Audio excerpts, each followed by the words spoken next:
Well, the criminal justice system largely focuses on an incarceration model and attempts to approach it through the lens of sentencing, incarceration, and release.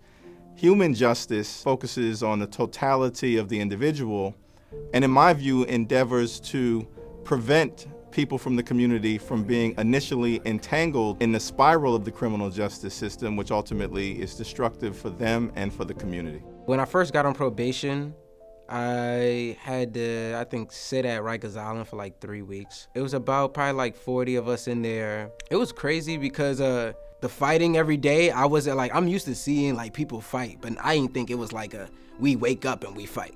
We go to sleep and then we fight. It was so messed up. We live in a prison nation. The prisonization phenomenon has become so entrenched and so expansive that we can't escape it whichever way we go. The criminal justice system is a system which has been in place for a very long time, and it is doing exactly what it was built and set to do, which is a tool to keep people oppressed. And it plays out in many aspects. Everything from folks in our community being 4th and 5th generation incarcerated. So that means that they was in prison, that their fathers was in prison, their grandfathers was in the prisons, and their fathers in the prisons. The criminal justice system is not to deter anyone from committing crimes. If anything, it's in place to keep a revolving door from the prison system to the community.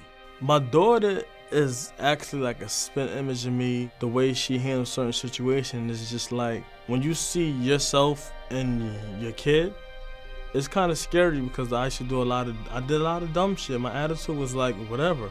Sometimes I do want to go back to the people, places, and things, but it's just that I want to be there for her. I want her to come to me when it's a problem. I couldn't go to my mom. I couldn't go to my dad. I don't want to do the same thing as far as when my child is involved. You know what I'm saying? Recidivism rate, the rate at which people return to prison, it's anywhere from 60% to 80%.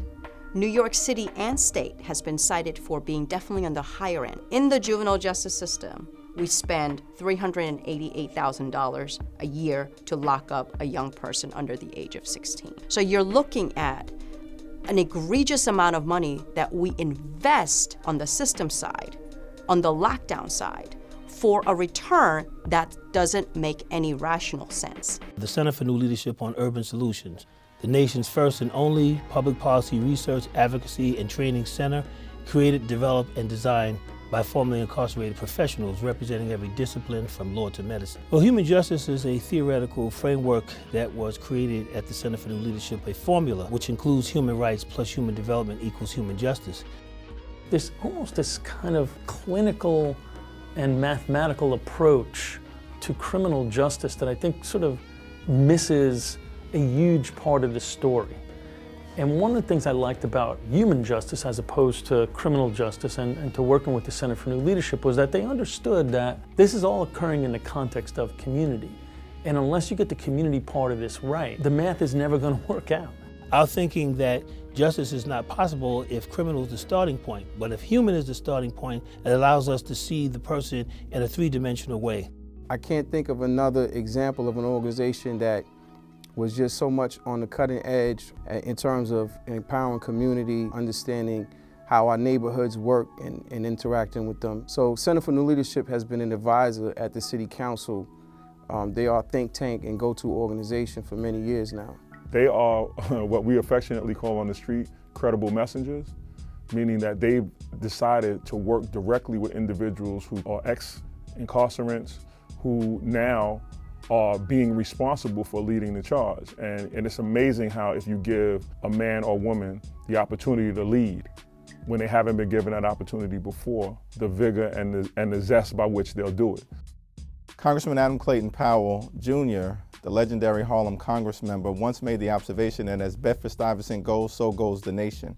The Bedford-Stuyvesant Human Justice Initiative is exactly the type of program that can serve as a national model for successful intervention, diversion away from the criminal justice system, and giving people the opportunity to be successful and ultimately benefit not only themselves, but their communities and the nation.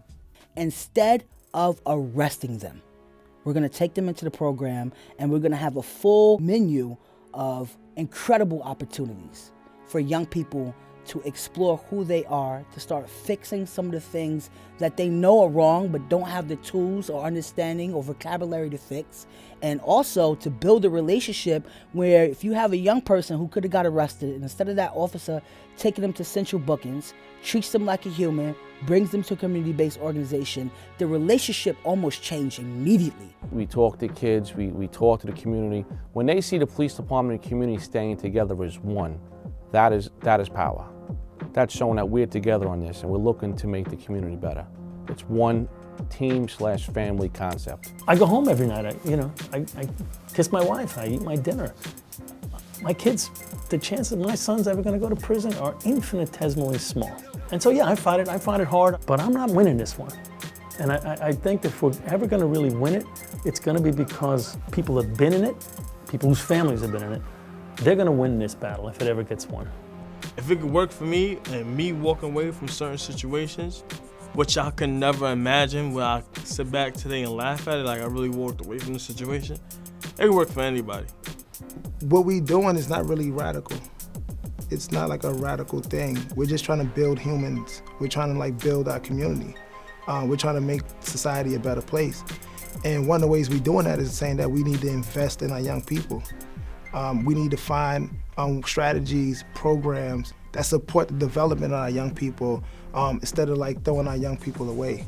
And I think if folks can hear this video and see this video, you need to look at your niece, your nephew, your child, and think about, would you want to put your child or put your loved one in a system that we know doesn't develop them as a human, but just spits them back out as something else. And then once we wrestle with that question, I think it's really easy that you would want to invest in young people in a program like this. The village is not powerless. It's like a car. A car has an engine, but unless someone turns the ignition and activates the car, then it's only potential energy. It's only potential power. So the community has power, but the Bed-Stuy Human Justice Initiative is going to be the ignition that's going to ignite that power, and that we're going to bring the community in alignment with its power so that it can exercise it in a way that transforms not only the community, but everyone in the community, so we can have the power and exercise the power that we currently possess.